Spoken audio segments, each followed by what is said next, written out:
It's 2017 and Old Time Radio DVD is still here. Check out our new customer ownership program and the lowest prices ever. Just go to oldtimeradiodvd.com for full information about this wonderful program. Don't forget our new program, 123 Ready TV. Folks, this is really a great app for Android and Windows phones, computers, and tablets. And it's only $19.99. In the near future, we will be adding a new component to it, Old Time Radio. It's a great product for 2017. Visit oldtimeradiodvd.com today. Place your order. You'll be glad you did. Mother,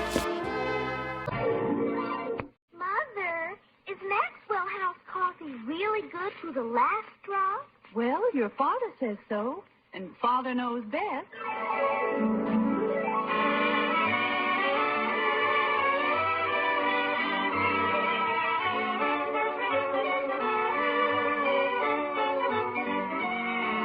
It's Father Knows Best, transcribed in Hollywood, starring Robert Young as Father. A half-hour visit with your new neighbors, the Anderson family. Brought to you by Maxwell House, the coffee that's always good to the last drop.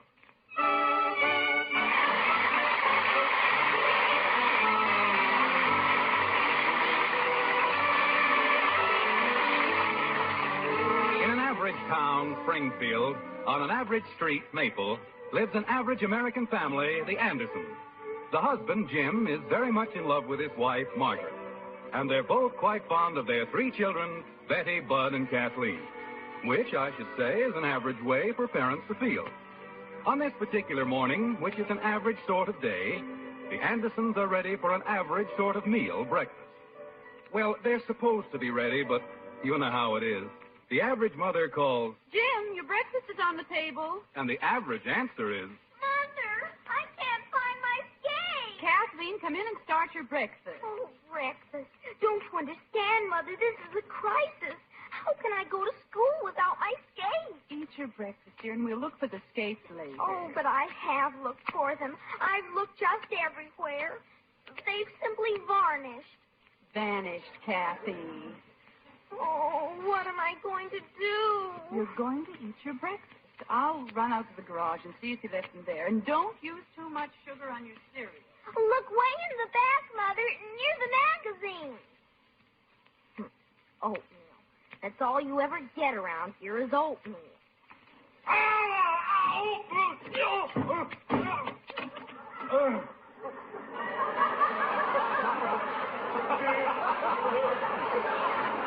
Never mind, Mother. Daddy found them. Who left those skates on the stairs? Good morning, Daddy, dear. Oh, I want to speak to you, young lady. What about, Daddy? Skates. How many times have I asked you not to leave your skates on the stairs? Oh, is that where they were?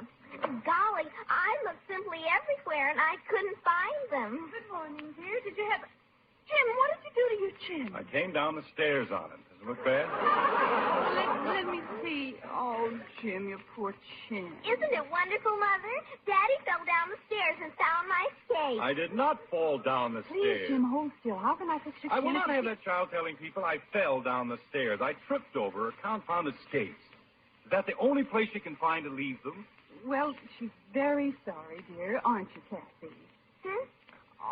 Oh, sure. Daddy, Not now, Kathy. Have some coffee, Jim. It'll make you feel better. Yeah. Oh, but it's important, Mother. It's the most important thing in my life. What is? It's really nothing, dear. All It's just right, that- Kathy. Stop looking like Ingrid Bergman and tell me what it is. I need $2, Daddy. I'm desperate. $2? What for? Wings. What did she say, Margaret? She said wings. That's what I thought. Why does she need wings? Well, I have to be an angel. I told them I would. I just have to be. And they cost $2. It's the school play, dear. Kathleen said she'd be an angel. Well, I can see they're certainly not casting to type. Kathy, you get an allowance, don't you? If you can call it that. A quarter. When I was 9 years old, I had to work for every penny I got. I couldn't walk up to my father and say, I want $2 for wings. Were you an angel? I most certainly was not. Well, then you didn't need wings. But I promised I'd be an angel. All right, then find a way to sprout wings without my $2. Oh, but Daddy, I'll be just ruined. Oh, Mother, can't you? We won't discuss it any further, Kathy. Your father knows best. How will I face them without wings? They were counting on me. Morning, everybody. What's happened to the squirt? Oh, just a minor tragedy. Drink your orange juice, Bud. Say, Dad, I was just... Bud, not now. Let your father read the paper. Oh, but I was just going to tell him Not now, dear. Please. Oh, but I have to. Gosh, just about how much time have I got left? You don't mind if I get in on this, do you? How much time for what? Well, Dad, we're going on a picnic tomorrow. A whole bunch of it. Fine. Have a good time. He can go on picnics, and I can't even have wings. You treat me like an orphan around here. Nobody even loves me. Oh, Kathy, stop being dramatic. Everyone loves you. Sure, but not $2 worth. Kathleen, your brother's not asking for $2. Your brother's not asking for anything. Except permission to use the car. Except permission to use the... Except what? Well, that's what I was asking you. You see, we're all going out in the country, and I told everybody... You are not going to use the car. Oh, but Dad, if I don't, how am I going to go? You have a bicycle, haven't you? When I was 15, I was traveling all over the state on my bicycle. With a girl? I'll be an outcast. That's what I'll be. I'll be poisoned with every hunk of date bait in the school. Me and a bicycle. Bud, you'd better eat your eggs before they get ice cold. What a time to think about eggs. Dad, how would it be if No. But I was just going to... No. But you don't even know... No, whatever it is, no. No. Fine. The way I'm treated around here, you'd think I was an orphan. Copycat, I said it first. Quiet, Squirt, you did not. I did so. You did not. I did so. Quiet, both of you. Be quiet. Margaret, why can't we ever have a peaceful breakfast in this house? I'm sorry, dear. I don't think it's asking an awful lot. When I was a boy, we had wonderful breakfasts. Quiet breakfasts. Peaceful breakfasts. We had respect for our elders. Sure, but you didn't have a kid sister like the brat. I'm not a brat. You're a brat if I ever saw one. I am not. You are so. I am not. You are so. Quiet! Good morning, Mother. Good morning, Father. What's the matter with her?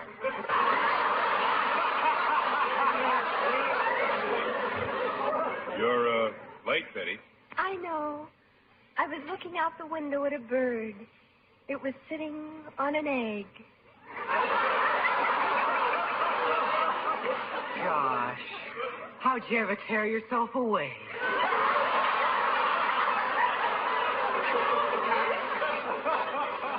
Dear Bud, such a lovable little moron. Betty, dear, you sound so strange this morning. Is anything wrong? Wrong? Oh, Mother, how can you even say that? In this lovely, wonderful world, how could anything be wrong? Hey, Pop, you better hide your wallet. This one's gonna be a pip.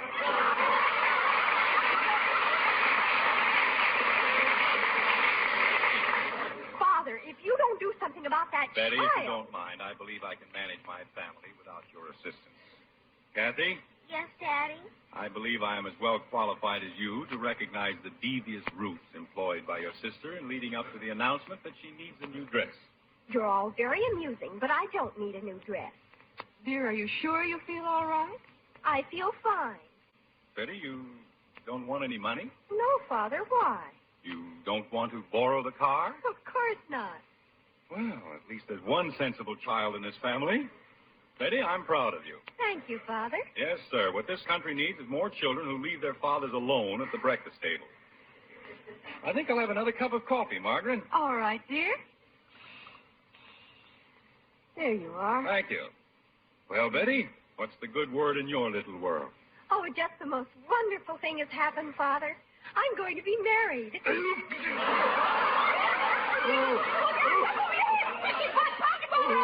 What for? What happened? Don't stand there. Do something. Do you want him to choke to death?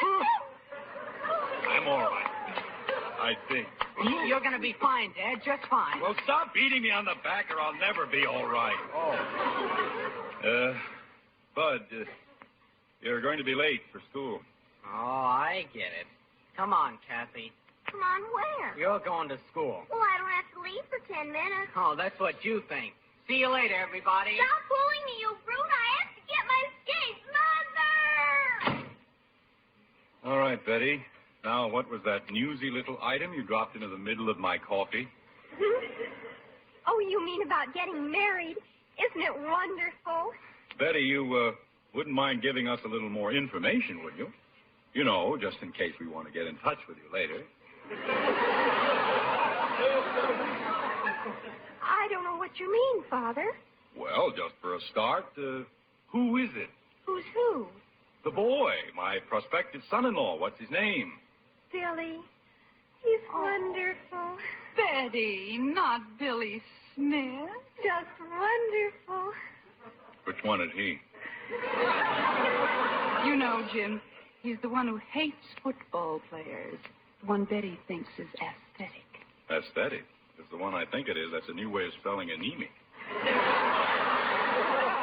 Father. Billy's delicate. You have to be delicate if you have a beautiful soul. That's exactly what this family needs. Somebody with a beautiful soul. Margaret, I have to get down to the office. Explain to Betty that she'll be happier if she waits. Make certain. You know, the usual woman-to-woman talk. All right, dear. Oh, you don't have to worry about us, Father. Billy and I talked it all over last night, and we both decided against a hasty marriage. We intend to wait. That's fine. I'll be home at the usual time, dear. All right, Jim. We're not going to be married till Saturday. And if you need any... Saturday? Saturday night. We were going to make it in the afternoon, but we decided to go to the baseball game first. Jim, this is an emergency. Put your hat down. I'll put more than my hat down. Betty, this is the most ridiculous piece of conversation I've ever heard. Father, you mean you don't approve? Now, there's the first intelligent remark you've made since you got up. I most decidedly don't approve. I don't understand. You've always liked Billy's father. You mean Hector Smith? Of course I like Hector Smith. He's one of my best clients. Why don't you marry him? But he is married. Well, Betty, your father and I have always Just thought a moment, Margaret. I'll handle this. Betty, you're 17 years of age. You're in your first year at the university. You will not marry Billy Smith or anyone else until after your graduation. That's final. Graduation? But that's 4 years. I'll be over 21. The best years of my life will be gone. Well, darling, we can always have Bud push you up to the altar in a wheelchair. You're laughing at me, and I think you're horrid. You've forgotten what it is to be young and in love. You don't seem to understand that things are different now. Oh, Betty, nothing is any different. Things like that don't change. They do, too. Things change all the time. People change, customs change, everything changes, only you won't admit it. Darling, why don't you listen to your father? Things are no different now than they were when we were your age. And even then, boys and girls didn't rush headlong into marriage. Not until they were ready for it. You bet they didn't. They listened to their fathers. Why, when I was courting your mother, I remember... Mother, how old were you when you married Father? Well, Mother? I was 17. But that was different. Why? Because things were different in those days. The people were different. The times were different. You said they weren't. Well, they were. Some of them were. Some of them weren't, and some of them were. Only the ones that weren't were more than the... Margaret. Betty, don't you think it would be a nice idea if Billy and his family were to have dinner with us tonight? Oh, Mother, would you? Really? Margaret, I don't want the Smiths for dinner tonight or any other night. I think the idea of a dinner for the Smiths is not only ridiculous, but unnecessary. I forbid the marriage, and that's that. Oh, Jim, you know you like having people in for dinner. I'll call the Smiths and see if they can make it at 7:30. Margaret, I tell you, there's not going to be any... 7:30? Well, that's the fashionable hour, dear. We'll eat at 6:30 or there'll be no dinner. Well, just as you say, dear. I suppose Father knows best.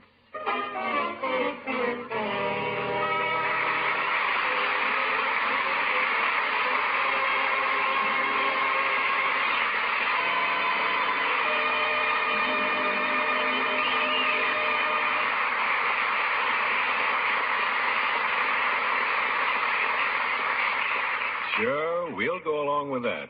Father knows best about lots of things.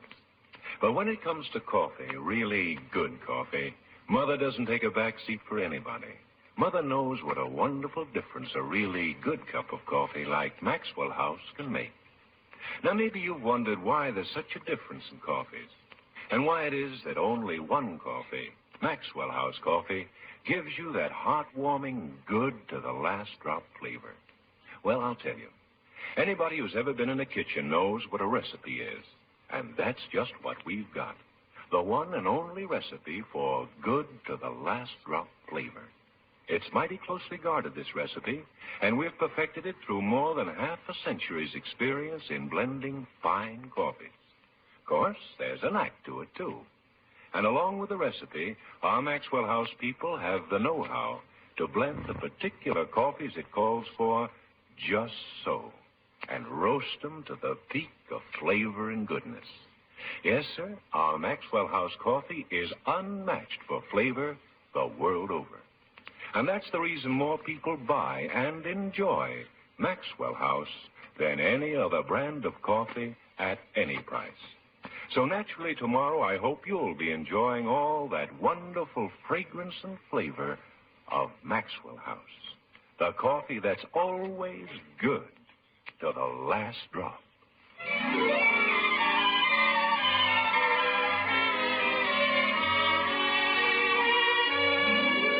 It's been a long day for the Andersons. The specter of a fair young child, married and gone before her time, has hung like a pall throughout the day. It would have, that is, if the Andersons hadn't been so busy. Jim, you see, had a hectic day at the office. Margaret has been very busy cooking an extra special dinner for the Smiths. And if there's one thing Margaret can do, it's cook. Yes, sir, Margaret. If there's one thing you can do, it's cook. That's what I always say. You see? Now we can proceed. Proceed. Well, thank you, Hector. Would you care for another piece of pie? Oh, Margaret, please. I've already had 2 helpings. You had 3. Kathy. You know, a lot of people think that pie is fattening. I was reading an article just the other day.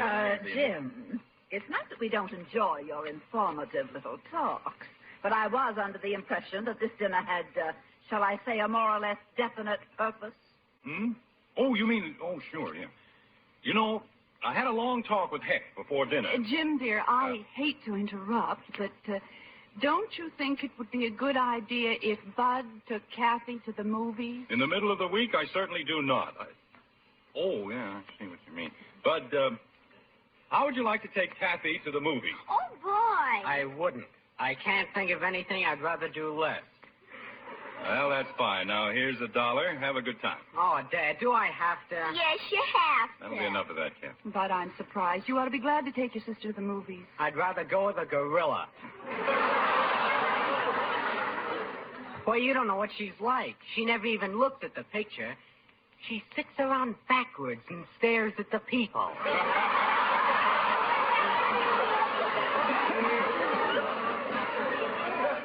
Well, they're funnier. I like to look at their faces. All right, Bud, get going. And come home right after the show. If I'm still alive. Good night, everybody. Come on, Squirt. Stop pulling me. Why do you always have to pull me?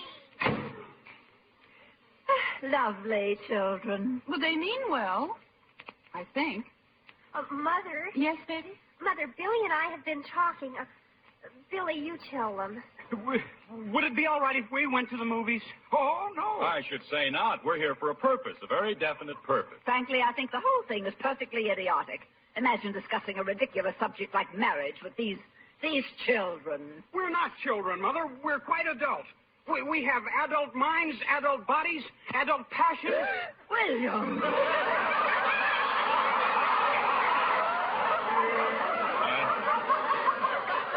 Elizabeth, as I said before, Hector and I had a long talk just a little while ago, right, Heck? Right? We both feel that open discussion is the only sensible procedure in a matter of this sort, right? Right. Hector, stop being so agreeable. Right. I mean, yes, dear. Margaret, Elizabeth, Hector and I have agreed on what we consider a very sound solution to the entire problem.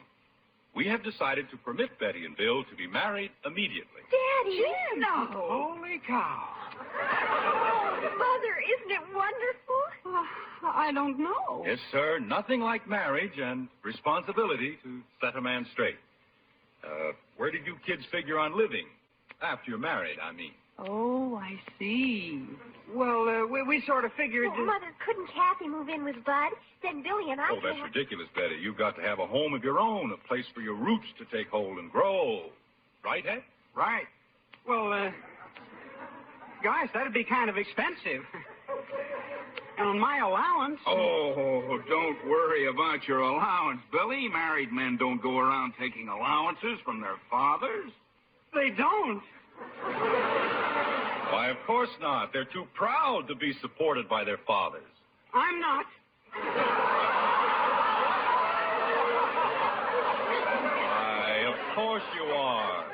You'll work, you'll sweat, and slave, but you'll come home every week with a juicy pay envelope for your little wife. Oh, isn't that sweet? But I don't know how to do anything. Well, that's not so. Poets make a living. And, oh, Mother, he writes the most beautiful poetry. I'm sure he does, dear. Billy, recite the one about my hair. It's just wonderful. Oh, Betty. Well, it is. Raven tresses on a lofty brow, swept by the winds of time. Isn't that beautiful? Well, you could get a small house, poet size. Say, Jim, I saw an apartment advertised the other day. Be just right for the kids. $125 a month, furnished. Of course, that's without utilities. You know, gas, electricity, telephone. And food. Don't forget food. That's right, and laundry and cleaning. Oh, they won't have to worry about that, Jim. Don't you remember when we were first married, I did all our laundry and cleaning and cooking. I'm sure Betty will want to do at least that for Billy. Won't you, dear? I guess so. Why, of course. There won't be much money for new dresses or having your hair done or... Oh, Father, you can be so juvenile at times, really. You older people ought to get straightened out on the simple facts of life before you start fooling around with psychology. Jim, your mouth is open. Now, see here, both of you kids. Just a moment, Jim. Betty, exactly what do you and Billy intend to do? Well, we'll just have to wait until we're financially self-sufficient. Right, Billy? Right. Well, Betty, about how long do you figure it's going to take you and Billy to become financially independent? Oh, a few years. That gives us a little time to look around for a wedding present, eh, Heck? Yeah, that's right, Jim. A couple of years, it's a long time. A lot of things can happen. Oh, Hector, how about another cup of coffee? Oh, thank you, Margaret. I think I can use one. You know, Margaret, I'm very relieved. I'm so afraid of hasty marriages. Oh, don't mind us, Mother. Just go on talking as if we weren't here. Oh, I'm sorry, dear. It's just that I was so afraid you were going to make the same mistake I did. I wouldn't exactly say you'd made a mistake, Elizabeth. Heck's a pretty nice guy. Well, thanks, Jim. You can send me a check in the morning. Well, I suppose I have been fairly fortunate. But, of course, people aren't always that lucky when they marry beneath them. No, I suppose not, but... When they, what? Elizabeth, we'd better go. It's getting late. No, wait a minute, Heck. What was that crack you made, Elizabeth? Well, after all, my mother was a Stuyvesant, and I certainly have a right to expect... In other words, you think Betty isn't good enough for your son. Oh, I'm sure that isn't what Elizabeth meant, Jim. No, but that's what she said. Well, isn't that what you said, Lizzie?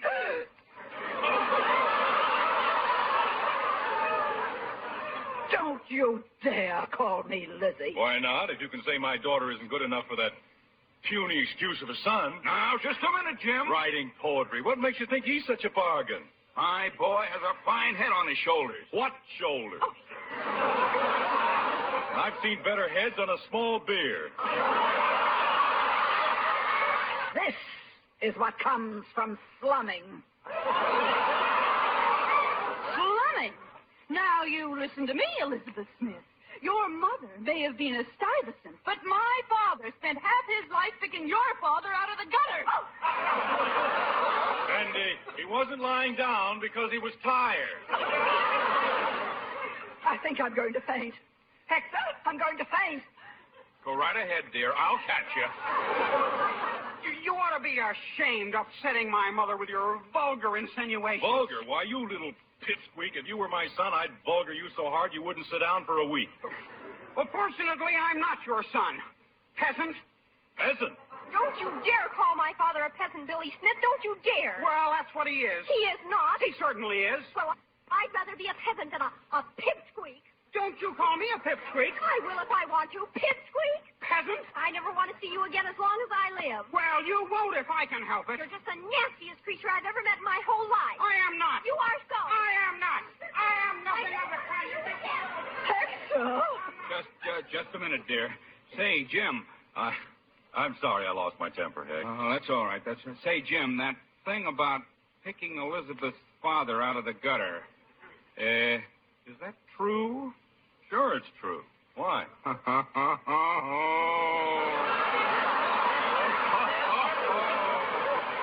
Oh, wait till she pulls that Stuyvesant stuff on me again. Well, thanks for a lovely evening, folks. Come on, Lizzie.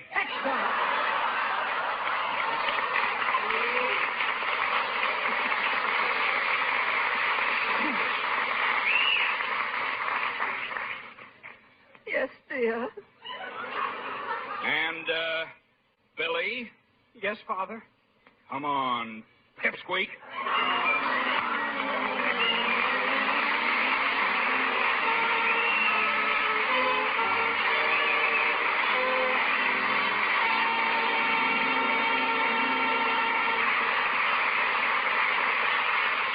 The Andersons will be back in just a moment. Quite a family, the Andersons. And like every family, there's apt to be a family crisis now and then. But you know, it's amazing how it helps just to sit down and discuss things over a steaming good cup of Maxwell House coffee. And when you take that first heartwarming sip of Maxwell House, I know you're going to say it's the best doggone coffee you ever tasted. Now, maybe that's all you care about, and I wouldn't blame you much. But if you run the family budget, here's something else you'll be glad to know. It's the value you get in every pound of Maxwell House. You see, cup for cup, our Maxwell House coffee costs just a fraction of a penny more than the lowest price coffee sold. Now, when you can get so much more flavor and goodness for so little more per cup, you just know Maxwell House is today's coffee pie. So it makes pretty good sense to ask your grocer for the best in coffee drinking pleasure. Ask him for Maxwell House coffee. Always good to the last drop.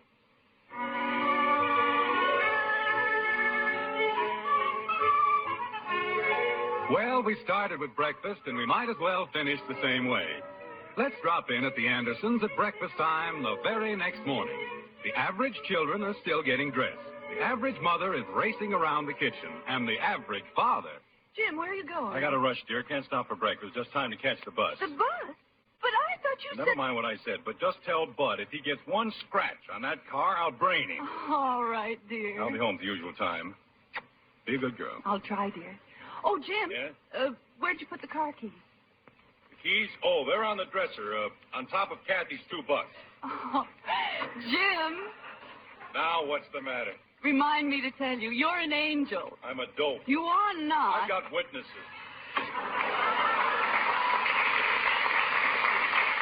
Oh, well, why should I argue?